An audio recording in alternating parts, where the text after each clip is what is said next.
E aí, pessoal da igreja, boa tarde. É um prazer muito grande estar aqui hoje para poder compartilhar um pouco com vocês a respeito da palavra de Deus. Haja vista que estamos distantes em função de um motivo de razão superior. Mas tudo bem. Eu queria falar com vocês hoje um pouco a respeito do momento atual. Para tanto, eu queria inicialmente orar, como normalmente nós fazemos. Orar pela igreja, orar pelas pessoas, orar pelo Brasil, para que Deus possa reverter esse quadro tão danoso e complicado que se instalou como um filme de ficção científica entre nós. Então vamos orar, nosso Deus, nosso Pai, no nome de Jesus, que o Senhor possa nos abençoar. Que o Senhor possa colocar sobre nós a Tua mão, que o Senhor possa cuidar das pessoas que neste momento se encontram doentes, enfermas. Que Deus possa abençoar a nossa igreja, o nosso povo, o nosso Brasil, o nosso mundo, no nome de Jesus. Amém. Bem, eu quero deixar um texto para vocês que se encontra no Evangelho segundo São João, capítulo 16, verso 33, que é bem importante, onde Jesus Cristo diz assim: disse-vos estas coisas para que em mim tenhais paz. No mundo tereis aflição ou aflições, mas tende bom ânimo, eu venci o mundo. Eu queria falar um pouco para vocês, tendo como inicialmente esse texto, mas quero levá-los a pensar um pouquinho sobre o livro que nesse momento é muito falado, muito trabalhado, que é justamente o livro de Apocalipse. Então, eu gostaria de falar certas coisas que com certeza não terei condições agora em função do tempo, em função da estrutura que é a mínima. O livro de Apocalipse é um livro profundamente emblemático. E é importante a gente entender, para ficar mais claro, o sentido etimológico da palavra, em que Apocalipse significa revelação. Uma vez que o prefixo apo significa descobrir, tirar, e calipso significa escuro, fechado. Desta forma, Apocalipse significa aquilo que foi descoberto, aquilo que foi revelado. Vejam bem como é interessante, aquela banda que nós conhecemos, conhecida como Calypso, lembram? Significa coberto. Apocalipse significa descoberto. Se você pegar pelo mesmo segmento da palavra o nome eucalipto, significa aquilo que é devidamente coberto. Mas tudo bem, vejam bem que o livro de Apocalipse foi escrito possivelmente no ano 95 depois de Cristo, na ilha de Pátimo, na Ásia Menor, pelo apóstolo João. E é um livro que historicamente tem muitos métodos de interpretação. São diversas as formas, foram muitos os volumes que foram escritos com respeito a esse livro. Mas vejam que temos 4 escolas que são, por assim dizer, as principais, e todas tratam da mesma temática. A primeira é a pretérita, que crê que as profecias já se cumpriram, essa é a primeira escola. A segunda escola é a escola futurista, aquela que sustenta que o livro tem um prognóstico para a história universal. A terceira escola é a escola histórica, que vê os eventos do livro como descrições simbólicas da história da igreja desde o tempo do Novo Testamento até os dias atuais.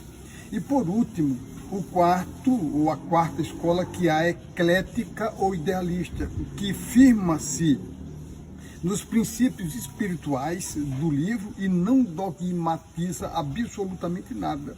Dito isto, gostaria de levá-los a pensar um pouquinho sobre a relação existente entre o livro de Apocalipse e as pestes que assolam a nossa humanidade.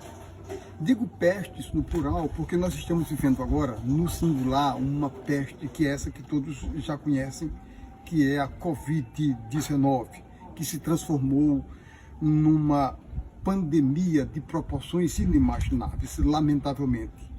Mas antes de falar exatamente sobre a Covid-19, gostaria de levá-los a pensar sobre duas das pestes que foram aquelas mais famosas da história da humanidade, quais sejam a peste negra e a gripe espanhola.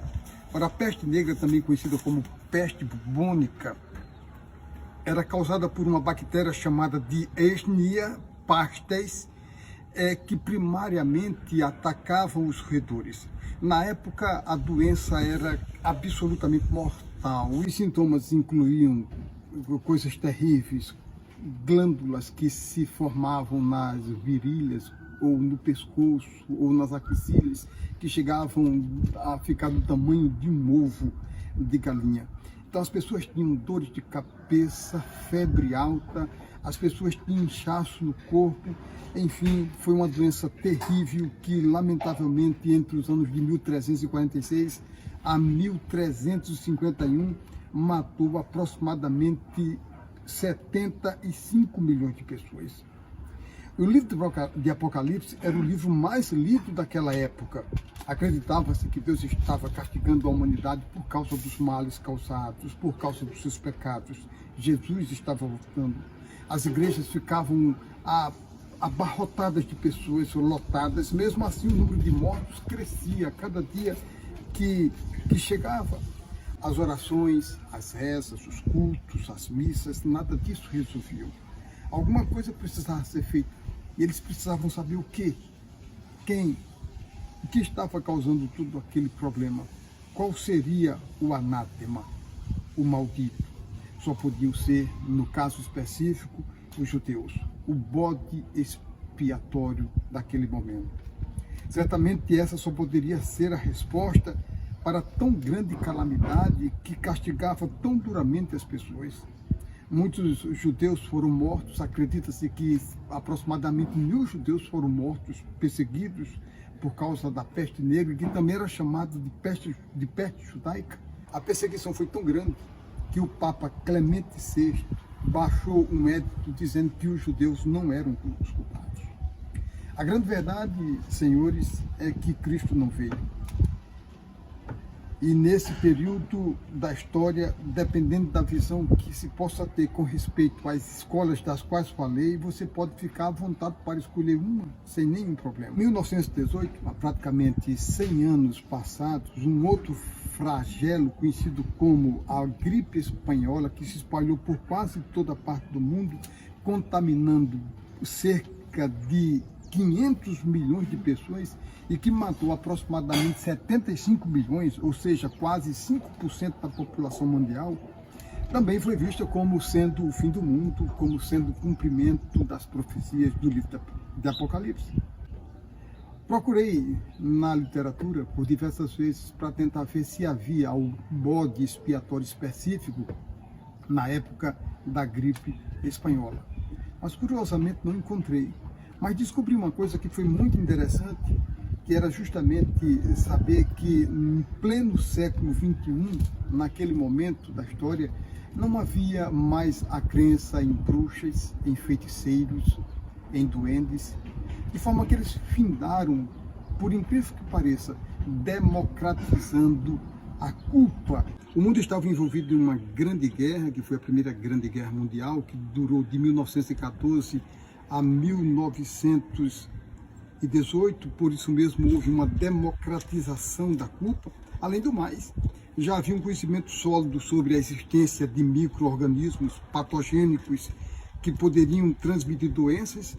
Portanto, as pessoas entendiam que eram transmissoras da doença. Isso os colocava em pé de igualdade com relação à culpa. Apesar de tudo, o fim do mundo não veio. E mais uma vez, você pode tentar se localizar em uma daquelas 4 escolas das quais falei.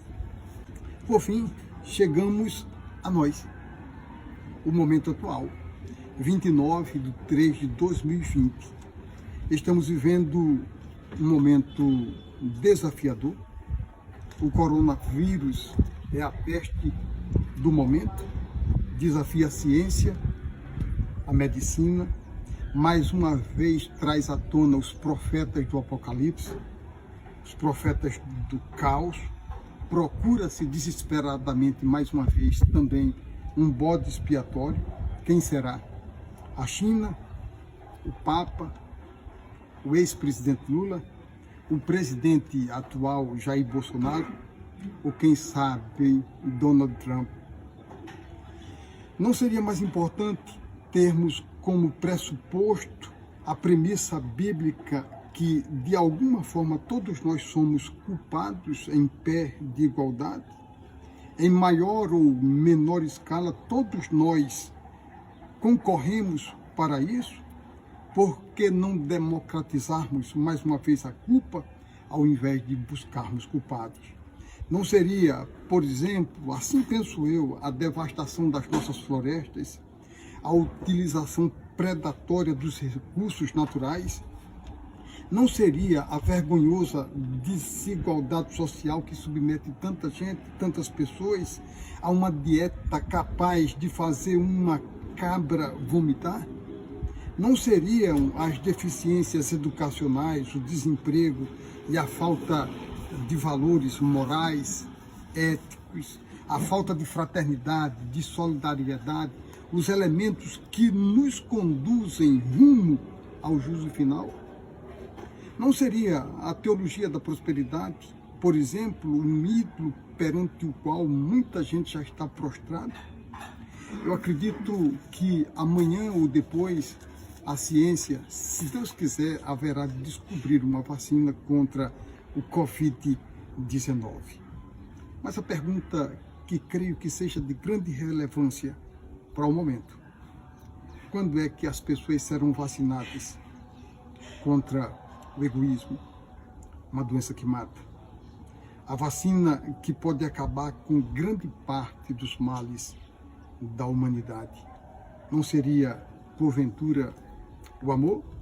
Não são poucos aqueles que se dizem vacinados, mas não demonstram a cura. Dizem crer em Deus e em Cristo como seu salvador pessoal, mas que carregam um discurso de ódio. Não são poucos aqueles que falam de amor, mas que negam a sua eficácia. Não conseguem ver as coisas direito. Enxergam, por exemplo, a idolatria em Roma, na Itália, mas não conseguem ver os quase 600 bilhões de dólares anuais que são gastos pelos Estados Unidos em material bélico. Ora, precisamos democratizar a culpa. Não é momento de encontrar culpados. Grande parte das religiões que dizem ter fé em Deus, por incrível que pareça, são loucas para que as profecias do Apocalipse se cumpram, para que elas possam, de alguma forma, corroborar com as suas crenças. Pregam o medo ao invés da esperança, incitam a divisão ao invés de pregarem a união. Para tais pregadores, lamentavelmente, é difícil uma separação clara entre Deus e o diabo. Desconhecem o amor e a longanimidade. Desta forma, criaram um Deus segundo a sua imagem e semelhança.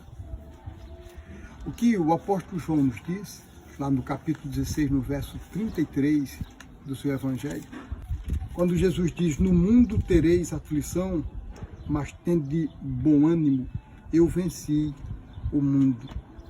Ora, o que Cristo está nos dizendo aqui, nesse momento, independentemente do contexto histórico, independentemente da sua localização geográfica, é importante entender que Cristo, ao falar sobre aflição é pressão, aflição é desconforto, aflição é apreensão por aquilo que vai acontecer amanhã. E como nós, que entendemos que Deus é o grande responsável pelo bem, não pelo mal, uma vez que tudo o que de mal acontece no nosso planeta, ou basicamente quase tudo, é antrópico, ou seja, é causado pelo próprio homem. E isso, de alguma forma, nos responsabiliza. isso de alguma forma nos iguala diante de todos os outros. Tem um texto do apóstolo Paulo que ele diz algo surpreendente. E com essa última fala eu gostaria de encerrar isso.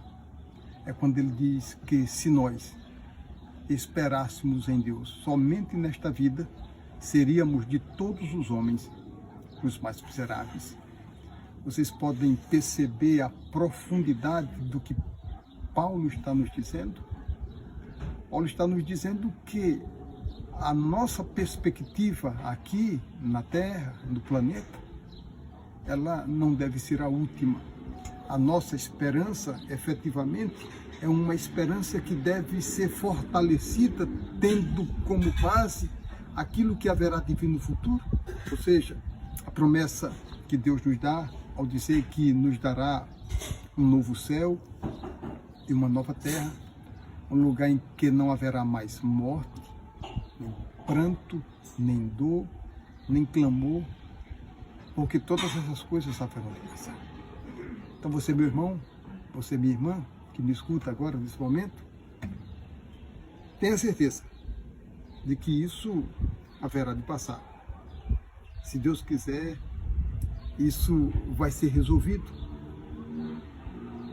Mas quando isso for resolvido, será que o mundo terá melhorado? Eu vi hoje na televisão que no Rio de Janeiro a criminalidade caiu 80%. Ou seja, nunca as famílias ficaram tão unidas, nunca as pessoas ficaram tão juntas, nunca em nenhum momento houve um colapso do nosso dia a dia, como houve agora recentemente, um blackout absoluto, onde as pessoas foram divorciadas desse mundo, dessa loucura, desse corre-corre.